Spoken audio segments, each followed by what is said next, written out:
গরম ভাত কিংবা রুটির সাথে এই এঁচোড়ের ডাল কতটা ভালো লাগে এটা যদি আপনারা একবার বাসায় রান্না করেন তাহলেই বুঝতে পারবেন।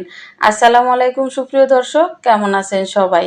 আমি আজকে আপনাদের সঙ্গে শেয়ার করতে আসলাম ছোলার ডাল দিয়ে এঁচোড়। আর এই এঁচোড়ের ডালটা আপনারা একবার হলেও বাসায় ট্রাই করবেন।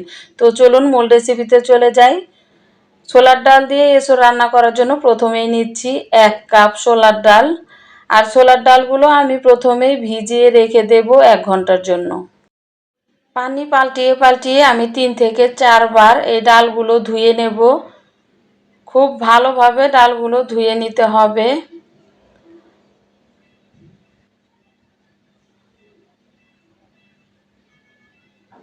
তো ডালগুলো আমি খুব ভালোভাবে ধুয়ে নিয়েছি। এবার পানি দিয়ে ডালগুলো ভিজিয়ে রেখে দিচ্ছি। 1 ঘন্টা পর ফিরে আসছি। ডালগুলো ভিজতে ভিজতে এখন আমি কাঁঠালটা কেটে নেব। আর এখানে একটা কাঁচা কাঁঠাল নিয়েছি। কাঁঠালটা কাটার আগে অবশ্যই হাতে এবং বটিতে তেল মেখে নিতে হবে। আপনারা চাইলে ছুরি দিয়েও কেটে নিতে পারবেন, কিন্তু বটি দিয়ে কাটতে বেশি সুবিধা হয়, সেজন্য আমি বটি দিয়ে এই কাঁঠালটা কেটে নিচ্ছি। প্রথমে আমি কাঁঠালটাকে 2 ভাগ করে নেব। প্রথমে ছোট ছোট করে টুকরো করে নিতে হবে। আশা করছি আমার এই রেসিপিটা আপনাদের ভালো লাগবে। যদি রেসিপিটা ভালো লাগে তাহলে প্লিজ লাইক, কমেন্ট এবং ফ্যামিলি ফ্রেন্ডসদের সাথে শেয়ার করে দেবেন। আর যদি আমার চ্যানেল একদমই নতুন হয়ে থাকেন তাহলে আমার চ্যানেলটিকে সাবস্ক্রাইব করে আমাকে সাপোর্ট করবেন। তো আপনাদের সুবিধা মতো ছোট করে কেটে তারপর মাঝখানে যে শক্ত অংশটা থাকে সেটা ফেলে দিবেন। আর কাঁঠাল থেকে এভাবে খোসাটা ছাড়িয়ে নিতে হবে। তো আমি কাঁঠাল থেকে খোসাটা ছাড়িয়ে নিচ্ছি। এখন আমি মাঝখান থেকে আরেকটা টুকরো করে নেব। আর এভাবে ছোট ছোট করে কেটে নিলে এই এঁচোড়গুলো কেটে নিতে সুবিধা হয়। দেখতেই পাচ্ছেন আমি কিভাবে এঁচোড়গুলো কেটে নিচ্ছি। আপনারা দেখে নিশ্চয়ই বুঝতে পারছেন আমি কিন্তু এই আঁশগুলো কেটে ফেলে দিচ্ছি। আর ভেতরে যে কাঁঠালের আটি থাকে সেই আটিটা বের করে নিয়ে তারপর আটিটা থেকেও আমি এই পাতলা খোসাটা ছাড়িয়ে নিচ্ছি।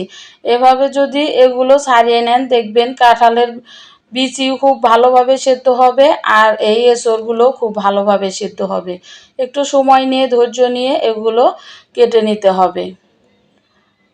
দেখতেই পাচ্ছেন এই আঁশগুলো কিন্তু সেদ্ধ হতে অনেক সময় লাগে, এজন্য এগুলো ফেলে দিয়ে শুধু এই কোষগুলো নিতে হবে। তো আমি সবগুলো এঁচোড় কেটে নিয়েছি। এখন এগুলো পরিষ্কার করে ধুয়ে নেব। এদিকে 1 ঘন্টা হয়ে গেছে। ডালগুলো দেখতেই পাচ্ছেন ভিজে একদম ডাবল হয়ে গেছে। তো এগুলো একটা সাইডে রেখে সরাসরি চলে আসলাম চুলায়। এখানে একটা প্যানে পর্যাপ্ত পরিমাণে পানি দিয়ে দিয়েছি। দিয়ে দিচ্ছি 1/2 চা চামচ হলুদের গুঁড়া। পানিতে বলক চলে আসলে এখানে দিয়ে দিতে হবে কেটে রাখা এঁচোড়। এঁচোড়গুলো খুব বেশিক্ষণ সেদ্ধ করা যাবে না। আমি 3 থেকে 4 মিনিটের মতো এই এঁচোড়গুলো সেদ্ধ করে নেব। চুলাটাকে মাঝারি আঁচে রেখে এই এঁচোড়গুলো সিদ্ধ করে নিচ্ছি। তো 4 মিনিট হয়ে গেছে। এখন আমি চুলাটা বন্ধ করে দিয়ে এঁচোড়গুলো পানি থেকে তুলে নেব।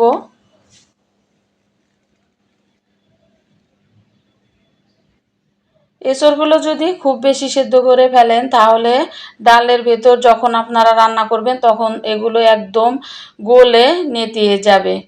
তো চুলায় আরেকটা প্যান বসিয়ে দিয়ে এখানে দিয়ে দিচ্ছি 1/2 কাপ সয়াবিন তেল।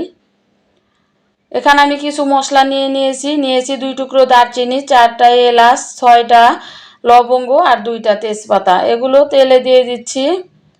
আর দিয়ে দিচ্ছি 1 কাপ পেঁয়াজ কুচি। কিছুক্ষণ ভেজে নিচ্ছি। কিছুক্ষণ ভেজে নেওয়ার পর এখানে দিয়ে দিচ্ছি 1 টেবিল চামচ রসুন বাটা, 2 চা চামচ আদা বাটা। রসুন আর আদা দেওয়ার পর আরও কিছুক্ষণ ভেজে নিতে হবে। এগুলো ভেজে নেওয়া হয়ে গেলে দেখবেন খুব সুন্দর একটা সুঘ্রাণ পাওয়া যাবে। ঠিক তখন এখানে দিয়ে দিতে হবে অল্প কিছুটা পানি। এখন আমি শুকনো উপকরণ দিয়ে দিব, এজন্য এখানে অল্প কিছু পানি দিয়ে দিলাম যাতে করে এই উপকরণগুলো পুড়ে না যায়। তো দিয়ে দিলাম 2 চা চামচ হলুদের গুঁড়া, 1 টেবিল চামচ শুকনা মরিচের গুঁড়া, দিয়ে দিচ্ছি 2 চা চামচ ধনিয়ার গুঁড়া, 2 চা চামচ জিরার গুঁড়া দিচ্ছি, 8টি কাঁচা মরিচ ফালি করে কেটে রেখেছিলাম দিয়ে দিলাম, দিচ্ছি 1 টেবিল চামচ লবণ। একটা কথা বলে দিচ্ছি, আপনারা লবণ আর ঝাল আপনাদের পছন্দ মতো দিয়ে দিবেন। সবাই একরকম ঝাল খাওয়া হয় না, সেজন্য যার যার পছন্দ অনুযায়ী এখানে লবণ আর ঝালটা দিয়ে দিলেই ভালো হবে, এতে কোনো অসুবিধা হবে না। তো মশলাগুলো দেওয়ার পর আমি আরও কিছুক্ষণ কষিয়ে নিচ্ছি। যখনই দেখবেন এরকম উপরের দিকে তেল উঠে আসবে, এ পর্যায়ে এখানে দিয়ে দিতে হবে ডালগুলো। ডালগুলো দিয়ে আমি আবারও কিছুক্ষণ কষিয়ে নিচ্ছি। ডালগুলো এভাবে কিছুক্ষণ কষিয়ে নেওয়ার পর এখানে দিয়ে দিতে হবে সেদ্ধ করে রাখা এঁচড়। আর এঁচড়গুলো দেওয়ার পর আমি আবারও কিছুক্ষণ কষিয়ে নেব। এগুলো সেদ্ধ করার জন্য যে পানিটা দেয়া লাগবে সে পানিটা কিন্তু এখনই দেব না। এখানে আমি 1 কাপ পরিমাণে পানি দিচ্ছি, এতে করে এই ডালটা স্বাদ অনেক গুণে বেড়ে যাবে। এজন্য 1 কাপ পানি দিয়ে একটা ঢাকনা দিয়ে ঢেকে আমি চুলাটাকে একদম লো হিটে করে দিয়ে এগুলো রান্না করব কিছুক্ষণ। তারপরে এই পানিটা যখন আবার শুকিয়ে যাবে তখন আবার আমি এই ডালটা সেদ্ধ হওয়ার জন্য আবারও পানি দিয়ে দেব। আমি আপনাদের দেখিয়ে দিচ্ছি, দেখতেই পাচ্ছেন একদম লো হিটে করে দিয়েছি চুলার আঁচটাকে। তো আমি এগুলো পানি টেনে আসা পর্যন্ত রান্না করে নিয়েছি, দেখতেই পাচ্ছেন পানিটা একদম টেনে গেছে।